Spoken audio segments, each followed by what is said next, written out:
ಚಿತ್ರದುರ್ಗದ ರೇಣುಕಾಸ್ವಾಮಿ ಹತ್ಯೆ ಪ್ರಕರಣಕ್ಕೆ ಸಂಬಂಧಪಟ್ಟಂತೆ ದರ್ಶನ್ ಅಂಡ್ ಗ್ಯಾಂಗ್ ಮತ್ತೆ ಜೈಲು ಸೇರಿದ್ದಾರೆ. ಹೈಕೋರ್ಟ್ ಅಲ್ಲಿ ಜಾಮೀನಾಗಿತ್ತು, ಆದ್ರೆ ಸುಪ್ರೀಂ ಕೋರ್ಟ್ ಅಲ್ಲಿ ಈ ಜಾಮೀನು ಕ್ಯಾನ್ಸಲ್ ಆಯ್ತು. ಇದಕ್ಕೆ ಕಾರಣಗಳು ಏನು, ಎಲ್ಲಿ ಮಿಸ್ಟೇಕ್ ಆಯ್ತು, ಯಾಕೆ ಹೀಗಾಯ್ತು, ಕಾನೂನಿನ ಪ್ರಕಾರ ಮುಂದೆ ಏನಾಗುತ್ತೆ, ದರ್ಶನ್ ಅಂಡ್ ಗ್ಯಾಂಗ್ ನ ಭವಿಷ್ಯ ಏನು, ಇದ್ರ ಬಗ್ಗೆ ಮಾತಾಡೋದಿಕ್ಕೆ ನಮ್ ಜೊತೆ ಇದ್ದಾರೆ ಹಿರಿಯ ವಕೀಲರಾದಂತಹ ಎಸ್ ಬಾಲನ್ ಸರ್. ಬನ್ನಿ ಅವ್ರನ್ನ ಮಾತಾಡ್ಸೋಣ. ಸರ್ ನಮಸ್ಕಾರ, ಹೇಗಿದ್ದೀರಾ ಸರ್? ಚೆನ್ನಾಗಿದ್ದೀನಿ. ಓಕೆ ಸರ್, ಈಗ ರಾಜ್ಯದಲ್ಲಿ ಎರಡು ಸುದ್ದಿ ಚರ್ಚೆ ಇದೆ. ಒಂದು ಸೌಜನ್ಯದು, ಇನ್ನೊಂದು ದರ್ಶನ್ ಅಂಡ್ ಗ್ಯಾಂಗ್ದು. ಸೊ ಈಗ ರೇಣುಕಾಸ್ವಾಮಿ ಹತ್ಯೆ ಪ್ರಕರಣಕ್ಕೆ ಸಂಬಂಧಪಟ್ಟಂತೆ ದರ್ಶನ್ ಅಂಡ್ ಗ್ಯಾಂಗ್ ಮತ್ತೆ ಜೈಲಿಗೆ ಹೋಗಿದ್ದಾರೆ. ಹೈಕೋರ್ಟ್ ಅಲ್ಲಿ ಜಾಮೀನಾಗಿದ್ದು ಸುಪ್ರೀಂ ಕೋರ್ಟ್ ಅಲ್ಲಿ ಯಾಕೆ ಕ್ಯಾನ್ಸಲ್ ಆಯ್ತು ಸರ್? ನೋಡಿ, ಕ್ರೈಮು ಗ್ಲಾಮರಲ್ಲಿ ಕ್ರೈಮ್ ಆಯ್ತು, ಫ್ಲೈಯರ್ ಆಗುತ್ತೆ, ಫೈರ್ ಆಗುತ್ತೆ, ಅದು ಡಯರ್ ಆಗುತ್ತೆ. ಎಲ್ಲರಿಗೂ ಈಗ ಅದು ಕರ್ನಾಟಕದಲ್ಲಿ ಡಿಯರ್ ಆಗಿದೆ. ಸೊ ಫ್ಲವರ್ ಇಲ್ಲ, ಫೈಯರು. ಅದರಿಂದ ಎಲ್ಲರೂ ಮಾತಾಡ್ತೀರಾ ನೀವು. ಬೇಲು ಹೈಕೋರ್ಟಲ್ಲಿ ಆಯಿತು, ಸುಪ್ರೀಂ ಕೋರ್ಟಲ್ಲಿ ರಿಜೆಕ್ಟ್ ಆಯಿತು. ಎಷ್ಟೋ ಕೇಸ್ಗಳು ಸುಪ್ರೀಂ ಕೋರ್ಟಲ್ಲಿ ಅಲೋ ಕೂಡ ಆಗಿದೆ. ಟ್ರೆಂಡ್ ಚೇಂಜ್ ಆಗ್ತಾ ಇರುತ್ತೆ. ಇವರು ಏನಾಯಿತು ಅಂದರೆ, ಪವಿತ್ರ ಗೌಡ ಬೇರೆಯವರು, ನಾನು ಗ್ಯಾಂಗ್ ಅಂತ ಹೇಳೋಲ್ಲ, ಅದು ಗ್ಯಾಂಗ್ ಅನ್ನೋದು ಸರಿಯಲ್ಲ ನನ್ನ ಪ್ರಕಾರ. ಅವ್ರು ಸಪ್ರೇಟ್ ಲಾಯರ್ಗಳನ್ನ ಮಡಗಿದ್ರೆ ಚೆನ್ನಾಗಿರ್ತಿತ್ತು ಏನೋ. ಇವರು ಸುಮ್ಮನೆ ಇದ್ಬಿಟ್ರು, ಅವ್ರು ಮಾತ್ರ ಹೋದರು. ಪವಿತ್ರ ಗೌಡ ಬಹುಶಃ ಬೇರೆ ಲಾಯರ್ನ ಇಟ್ಟಿದ್ರೆ ಅವರಿಗೆ ರಿಲೀಫ್ ಸಿಕ್ಕಿರ್ಬೋದು ಅನ್ನೋದು ನನ್ನ ಅನಿಸಿಕೆ. ಈಗ ಅದು ಕೇಸು ಓದಿದ್ದೀನಿ ನಾನು. ಅದಕ್ಕೆ ಕಣ್ಣಾರೆ ಕಂಡ ಸಾಕ್ಷಿ ಯಾರೂ ಇಲ್ಲ, ಐ ವಿಟ್ನೆಸ್ ಇಲ್ಲ. ಯಾರು ನೋಡಿದ್ದು? ಹೊಡೆದಿದ್ದನ್ನು ಯಾರು ನೋಡಿದ್ದು? ಈ ಅಮ್ಮ ಅಲ್ಲಿದ್ದದ್ದನ್ನು ಯಾರು ನೋಡಿದ್ದು? ದರ್ಶನ್ ಹೊಡೆದಿದ್ದನ್ನು ಯಾರು ನೋಡಿದ್ದು? ಬೇರೆಯವರು ಹೊಡೆದಿದ್ದನ್ನು ಯಾರು? ಇದೆಲ್ಲ ಒಂದು ಹೂಗೆ. ಡೆಡ್ ಬಾಡಿ ಒಂದು ಕಡೆ ಬಿದ್ದಿರುತ್ತೆ, ಡೆಡ್ ಬಾಡಿ ಒಂದು ಕಡೆ ಬಿದ್ದಿರುತ್ತೆ. ಅದನ್ನು ತಗೊಂಡು ಹೋಗ್ತಾರೆ, ಯಾರೋ ಸರೆಂಡರ್ ಆಗ್ತಾರೆ. ಆಮೇಲೆ ಕಣ್ಣಾರೆ ಕಂಡ ಸಾಕ್ಷಿ ಇಲ್ಲ, ಟೋಲ್ಗೇಟಿಂದ ಬರ್ತಾರೆ. ಈಗ ಮೈಸೂರಿಂದ ಬರಬೇಕಂದ್ರೆ ಕೆಲವು ಟೋಲ್ಗೇಟ್ ದಾಟೇ ಬರಬೇಕು. ಏನೋ ವಿಷಯಕ್ಕೆ ಬೆಂಗಳೂರಿಗೆ ಬಂದಿರ್ತಾರೆ. ಅದು ಹೆಂಗೆ ಕನೆಕ್ಟ್ ಆಗುತ್ತೆ? ಟೋಲ್ಗೇಟ್ ದಾಟಿದರೆ ಯಾವ ಡೇಟು, ಯಾವ CCTV ಕ್ಯಾಮ್ರಾ, ಯಾವ ಫುಟೇಜು, ಅದ್ರ DVR ಎಲ್ಲಿದೆ, ಹಾರ್ಡ್ ಡ್ರೈವ್ ಎಲ್ಲಿದೆ, ಮತ್ತು ಪೆನ್ ಡ್ರೈವ್ ಎಲ್ಲಿದೆ, CD ಏನಿದೆ, ಇದರದ್ದು ಆಶ್ ವ್ಯಾಲ್ಯೂ ಏನು, ಅದರದ್ದು ಆಶ್ ವ್ಯಾಲ್ಯೂ ಏನು, ಫ್ರೇಮ್ ಟು ಫ್ರೇಮ್ ಅನಾಲಿಸಿಸ್ ಮಾಡಿದಾರ, ಹಿಸ್ಟೋಗ್ರಾಮ್ ಮಾಡಿದಾರ. ಈಗ ನೋಡಿ, ಮಾರ್ಫಿಂಗ್ ಟೆಕ್ನಾಲಜಿ ಇದೆ, ಗ್ರಾಫಿಕ್ಸ್ ಟೆಕ್ನಾಲಜಿ ಇದೆ. ಅದನ್ನು ಉಪಯೋಗ ಮಾಡಿ ಕೂಡ ನಮ್ಮ ತಲೆನ ತೆಗೆದುಬಿಟ್ಟು ಅವ್ರ ತಲೆ ಹಾಕ್ತಾರೆ, ಅವ್ರ ತಲೆ ತೆಗೆದುಬಿಟ್ಟು. ಈಗ ನೋಡಿ, ಯಾರು ಮೋದಿ ಡ್ಯಾನ್ಸ್ ಆಡ್ದಂಗೆಲ್ಲ ಬರುತ್ತೆ, ರಾಹುಲ್ ಗಾಂಧಿ ಡ್ಯಾನ್ಸ್ ಆಡ್ತಾರೆ, ಡ್ಯೂಯೆಟ್ ಆಡೋದೆಲ್ಲ ಬರುತ್ತೆ. ಇದೆಲ್ಲ ಮಾರ್ಫಿಂಗು, ಗ್ರಾಫಿಕ್ಸು. ಇದರಲ್ಲಿನೂ ಮಾಡ್ಬೋದು. ನಂಬರ್ 1 ಅದು ಪ್ರೂಫ್ ಆಗಬೇಕು. ಹೇಳಿದ್ದೆಲ್ಲ ನಿಜ ಅಲ್ಲ, ಸತ್ಯ ಅಲ್ಲ, ಟೆಸ್ಟ್ ಆಗಬೇಕು. ಇನ್ನೊಂದು CDR, ಕಾಲ್ ಡೀಟೇಲ್ ರೆಕಾರ್ಡಲ್ಲಿ ಟವರ್ ಡಂಪು ಹಾಕಿದ್ರ, ಯಾರು ಎಲ್ಲಿದ್ದಿದ್ದು, ಅದಕ್ಕೆ ಓನರ್ ಯಾರು, IMEI ನಂಬರ್ ಯಾರ್ದು, IMSI ನಂಬರ್ ಯಾರ್ದು, ಇಂಟರ್ನೆಟ್ ಪ್ರೋಟೋಕಾಲ್ ನಂಬರ್ ಯಾವುದು, ಇದೆಲ್ಲ ಕೂಡ ಬರಬೇಕು.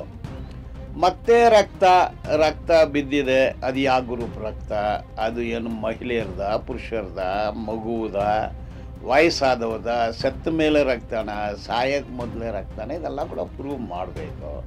ಚೈನ್ ಆಫ್ ಕಸ್ಟಡಿ ಇದೆ, ಮತ್ತು ಅದನ್ನು ಚೈನ್ ಆಫ್ ಕಸ್ಟಡಿ ತಪ್ಪಿದರೆ ಡಿಸ್ಕನೆಕ್ಟ್ ಆಗುತ್ತೆ. ಒಟ್ಟಾರೆ it is a circumstantial evidence act. Circumstance, direct witness ಇಲ್ಲ, ಕಣ್ಣಾರೆ ಕಂಡ ಸಾಕ್ಷಿ ಇಲ್ಲ. ಬೇಲ್ ಕೊಟ್ಟರು, ಸುಪ್ರೀಂ ಕೋರ್ಟ್ಗೆ ಹೋಗಿದೆ. ಸುಪ್ರೀಂ ಕೋರ್ಟ್ನವರು ವಾದ ಪ್ರತಿವಾದ ಕೇಳಿ ಮಾನ್ಯ ನ್ಯಾಯಾಧೀಶರುಗಳು ಅದನ್ನು ರಿಜೆಕ್ಟ್ ಮಾಡಿದ್ದಾರೆ. ಬೇಲನ್ನು ರಿಜೆಕ್ಟ್ ಮಾಡಿ ಬೇಲ್ ಕೊಟ್ಟಿದ್ದನ್ನು ಕ್ಯಾನ್ಸಲ್ ಮಾಡಿದ್ದಾರೆ. ಅದು ಕ್ಯಾನ್ಸಲ್ ಮಾಡಿ 4th ವಿತ್ ಸರೆಂಡರ್ ಎಂದು ಬರೆದುಬಿಟ್ಟಿದ್ದಾರೆ. ನನ್ನ ಅನಿಸಿಕೆ, ಲಾಯರ್ಗಳು ಅದೇ ಪವಿತ್ರ ಲಾಯರು, ಬೇರೆಯವ್ರ ಲಾಯರು ಅಲ್ಲಿ ಇದ್ದು, ಸ್ವಾಮಿ ಒಂದು ದಿವಸದಲ್ಲಿ ಆಗೋದಿಲ್ಲ, ಒಂದು ವಾರ ಟೈಮ್ ಕೊಡಿ ಅಂತ ಕೇಳಿದರೆ ಕೊಟ್ಟಿರ್ಬೋದು. ಕೇಳಿಲ್ಲ. ಯಾಕೆ ಕೇಳಿಲ್ಲ ಅಂದರೆ, ಸುಪ್ರೀಂ ಕೋರ್ಟಲ್ಲೆಲ್ಲ ಆವತ್ತು ದಿವಸ ಒಂದು ಲಾಯರ್ನ ಎಂಗೇಜ್ ಮಾಡಿದರೆ ಅದು 10-20 ಲಕ್ಷ ಕೇಳ್ತಾರೆ ಒಂದು ಅಪಿಯರೆನ್ಸ್ಗೆ. ಅದು ಆವತ್ತಿಗೆ ಮುಗ್ದೋಯ್ತು. ನೆಕ್ಸ್ಟ್ ಅದು ಅಲೋ ಆಯ್ತಾ, ರಿಜೆಕ್ಟ್ ಆಯ್ತಾ, ಯಾರೂ ಕ್ಯಾರೇ ಮಾಡಲ್ಲ, ಹೋಗ್ತಾ ಇರ್ತಾರೆ. So busy. ಅದರಿಂದ ಫೋರ್ತ್ ವಿತ್ ಅಂದಾಯ್ತು, ಇವ್ರ ತಲೆಗೆ ಬಂದಿದೆ.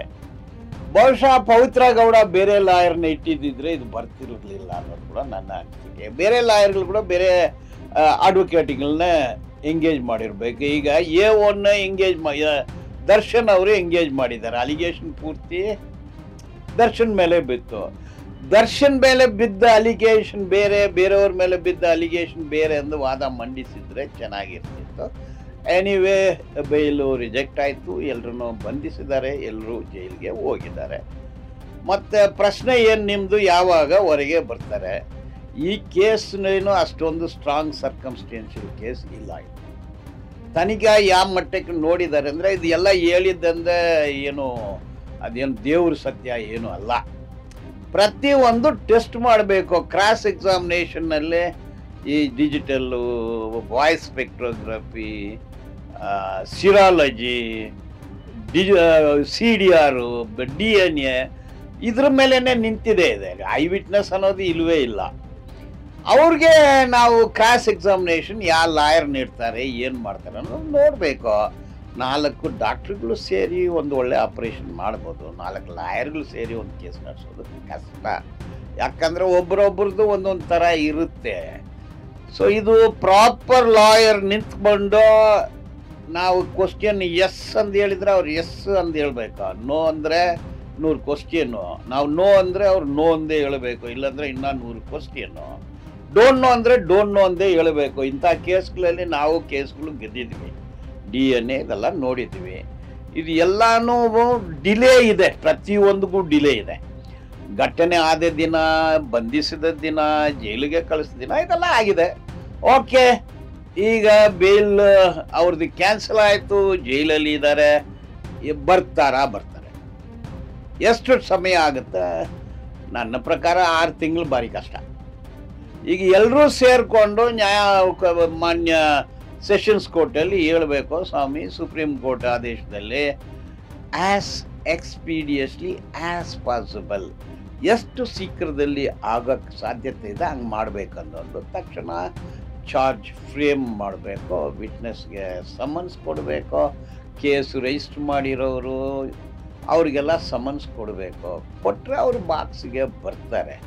ಬಾಕ್ಸಲ್ಲಿ ಅವ್ರು ಹೇಳೋದೆಲ್ಲ ಸತ್ಯ ಅಲ್ಲ, ಟೆಸ್ಟಿಂಗ್ ಆಗುತ್ತೆ. ಈಗ ಇವರು ಕಾಫಿ ಕೊಟ್ಟರು, ಅವರು ಟೀ ಕೊಟ್ಟರು, ಈ ಅಮ್ಮ ಇದು ಹೇಳಿದ್ಲು, ಆ ಅಮ್ಮ ಅದು ಹೇಳಿದ್ಲು, ಯಾರು ನೋಡಿದ್ದು? ಕಣ್ಣಾರೆ ಕಂಡ ಸಾಕ್ಷಿ ಯಾರು? ಇದೆಲ್ಲ ಕೋರ್ಟಲ್ಲಿ ಗೊತ್ತಾಗುತ್ತೆ. ಕೋರ್ಟಲ್ಲಿ ಗೊತ್ತಾದರೆ ಜಡ್ಜ್ಮೆಂಟನ್ನು ತಗೊಂಡು ಪ್ರತಿಯೊಬ್ಬರು ಹೊರಗೆ ಬರ್ತಾರೆ. ಸೊ ನಾನು ದರ್ಶನ್ ಲಾಯರ್ ಅಲ್ಲ, ಅವರು ಯಾರು ಲಾಯರ್ನ ಇಟ್ಕೊಳ್ತಾರೆ ನನಗೆ ಗೊತ್ತಿಲ್ಲ, ಬೇರೆಯವ್ರಿಗೂ ನಾನು ಲಾಯರ್ ಅಲ್ಲ.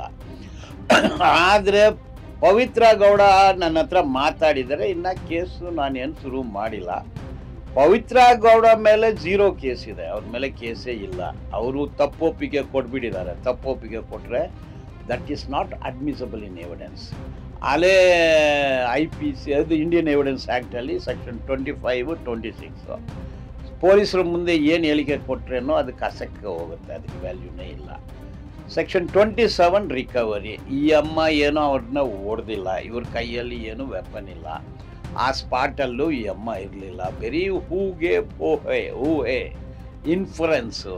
ಈ ಇನ್ಫರೆನ್ಸ್ ಎಲ್ಲ ಕೋರ್ಟಲ್ಲಿ ನಿಲ್ಲೋದಿಲ್ಲ. ಸರ್ವೋಚ್ಚ ನ್ಯಾಯಾಲಯದಲ್ಲಿ ಇನ್ನೊಂದು ಅಬ್ಸರ್ವೇಷನ್ ಇದೆ, ನಾವು ಏನೆಲ್ಲ ಹೇಳಿದ್ವಿ ಅದು ಬರೀ ಬೇಲ್ ವಿಷಯದಲ್ಲಿ ಮಾತ್ರ. ಟ್ರಯಲಲ್ಲಿ ಅದೆಲ್ಲ ತಗೋಬಾರ್ದು ಅಂತ ಕೂಡ ಬರೆದಿದ್ದಾರೆ. She will come clean, court ಅವ್ರನ್ನ ಬಿಡುಗಡೆ ಮಾಡುತ್ತೆ ಅಂತ 100% ಹೇಳ್ತೀನಿ. ಬೇರೆಯವ್ರ ಕತೆ ಕೇಳಬೇಡ, ಅವ್ರಿಗೆ ನಾನು ಲಾಯರ್ ಅಲ್ಲ, ಅದು ಹೇಳಿದ್ರೆ ತಪ್ಪಾಗುತ್ತೆ.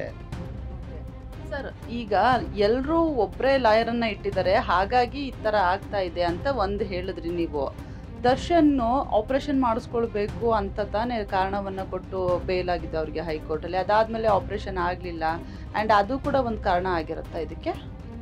ನೋಡಿ, ಅದನ್ನು ಸುಪ್ರೀಂ ಕೋರ್ಟ್ನವರು ಅದನ್ನು ಪರಿಗಣಿಸಿದ್ದಾರೆ.